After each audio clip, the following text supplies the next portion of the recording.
It appears a bylaw to crack down on large medical marijuana grow-ops is working. In 2022, the city passed a bylaw banning designated growing facilities in residential neighborhoods.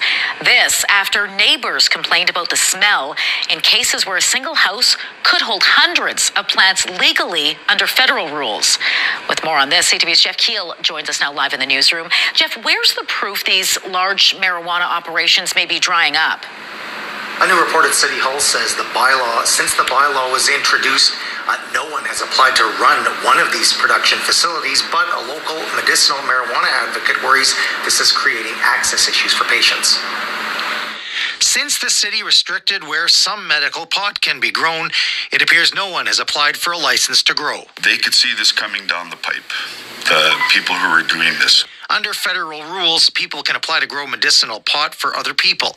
But in 2022, the city banned these types of grow-ops from residential neighborhoods in downtown.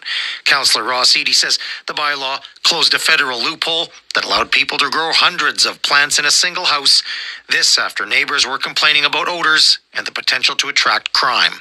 Over time, we began to notice a horrific, pungent odor that just hung over our backyard. Smell would be coming in through the fresh air intake in that way. I couldn't use my over-the-stove vent. A new report says since the bylaw was enacted, there have been no license applications for these designated production facilities or any related development permits, and no complaints to 311 about any operations. We have the intended outcome that we wanted, which is get these huge medical cannabis growing operations out of our neighborhoods, away from families, kids, and so on.